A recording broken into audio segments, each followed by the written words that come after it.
ကရင်နယ်ခြားစောက်တပ် BGF ကစာဖြန့်လုပ်ငန်းကနေလူကကူးခန့်ထားရတဲ့နိုင်ငံသား282ယောက်ကိုထပ်မံလွှဲပြောင်းပေးလိုက်တယ်လို့ပြောပါရယ်။ထိုင်းမြန်မာနယ်စပ်က BGF ထိပ်ချုပ်နယ်မြေတွေမှာစာဖြန့်ငွေလိမ်ကိုင်းတွေရဲ့လူကကူးခန့်ထားရတဲ့နိုင်ငံသား282ယောက်ကိုနိုင်ငံချစ်ကြည်ရေးတအမတ်နဲ့ကနေဧပြီလ28ရက်နေ့နဲ့29ရက်နေ့မှာထိုင်းနိုင်ငံကိုထပ်မံလွှဲပြောင်းခဲ့တာပါ။နိုင်ငံသားလွှဲပြောင်းတဲ့အစီအစဉ်တွေကိုတကြံကာလအတွင်းကရက်နာထားရကနေအခုလိုပြန်လဲစတင်တာဖြစ်ပြီးလွှဲပြောင်းတဲ့အထက်မှာ BNN နိုင်ငံသားက222ဦးနဲ့ယူဂန်ဒါနိုင်ငံသား18ဦး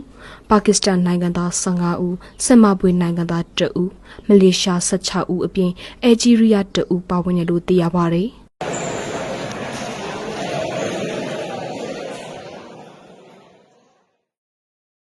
ကျွန်တော်တို့ကရခင်ကျွန်တော်တို့ထုတ်ပြန်ထားတဲ့အတိုင်းပဲကျွန်တော်တို့ကလည်းလက်ရှိအချိန်ကာလမီးမိန်သွားသည်နဲ့အမျှကျွန်တော်တို့ကရက်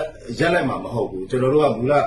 ပြည်သူတွေပြောထားတဲ့ဂတိလည်းရှိသလိုကျွန်တော်တို့နိုင်ငံတည်တည်ကိုလည်းကျွန်တော်တို့ပြောထားတဲ့စကားတွေရှိပါတယ်အဲ့ဒီပုံမှာလည်းကျွန်တော်တို့ကျွန်တော်တို့လုပ်ငန်းစဉ်ကတော့ကျွန်တော်တို့ဘယ်သူတွေဘယ်တော့ပဲအလုပ်ရှုပ်နေပါစေကျွန်တော်တို့ရဲ့မူဝါဒကျွန်တော်တို့လုပ်ရမယ့်အလုပ်တွေရောကျွန်တော်ဆက်လုပ်နေပါပါအခုလည်းကျွန်တော်တို့အရင်တော့ဆိုကျွန်တော်9000ကျော်နဲ့အခုကျွန်တော်လက်ရှိစင်းရလို့8500ဒီလိုပဲကျွန်တော်တို့ကတတိစီလာတောက်လျှောက်ကိုကျွန်တော်တို့ကပြန်ပို့နေမှာပဲကျွန်တော်တို့ကတော့ပေါ်ထုတ်ပြီးတော့မှဆက်လက်ပြီးပေါ်ထုတ်ဆက်လက်ပြီးပြန်ပို့နေမှာပဲဒါပေမဲ့ခုနကလိုပေါ့ကျွန်တော်တို့နိုင်တဲ့အင်အားနဲ့နိုင်တဲ့အရေးအတွက်လောက်ကိုပဲကျွန်တော်တို့ဆက်လုပ်တော့ပါမယ်ဟုတ်ကဲ့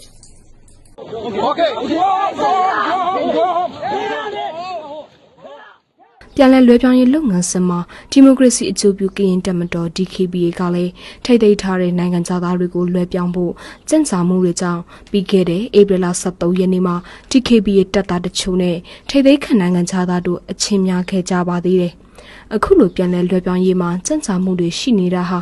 သက်ဆိုင်ရာနိုင်ငံတွေရဲ့ပြန်လည်ခေါ်ယူမှုနဲ့သာသက်ဆိုင်တယ်လို့ဒုဗိုလ်မှူးကြီးနိုင်မောင်စောကအခုလိုဆက်ပြောပါတယ်။ပြန်လည်လွှဲပြောင်းပေးမှုတစ်ခုမှာကြမှုတစ်ခုဆိုတာကတော့တက်ဆိုင်ရာပြန်လည်လက်ခံတဲ့သူရဲ့မိခင်နိုင်ငံဘက်ကကြမှုတစ်ခုပေါ်မှာပဲကျွန်တော်တို့ကတော့ဒါကိုစောင့်ဆိုင်းပြီးတော့ပြောပြရတာဖြစ်ပါတယ်ကျွန်တော်တို့ကတော့ဖြစ်နိုင်လို့ရှိရင်တော့ကျွန်တော်ထိန်းသိမ်းထားတဲ့လူတွေကိုတော့သူတို့ရဲ့ဆန္ဒအရတော်၎င်းကျွန်တော်တို့ရဲ့လုပ်ငန်းစဉ်အရတော်၎င်းအများဆုံးပြန်ပို့ချင်တာပါနော်သူတို့လည်းအိမ်ပြန်နေတဲ့လူတွေကျွန်တော်တို့လည်းပြန်ပို့ချင်တဲ့လူတွေဆိုတော့ဒါပေမဲ့လုပ်ငန်းစဉ်တွေကြမှုကတော့တစ်ဖက်သူမိခင်နိုင်ငံတွေစီကနေကြမှုလို့ပဲကျွန်တော်ပြောလို့ရပါတယ်ဟုတ်ကဲ့BGF ကနောက်ဆုံးထုတ်ပြောထားတဲ့စာရင်းအရထိတ်သိမ်းထားသူ8585ဦးထဲကလက်ရှိအချိန်ထိနိုင်ငံသား9000ကျော်ကိုလွှဲပြောင်းထားနိုင်ပြီးထပ်မံလွှဲပြောင်းမဲ့နိုင်ငံသား1000ကျော်လဲကျန်ရှိနေသေးတယ်လို့သိရပါတယ်။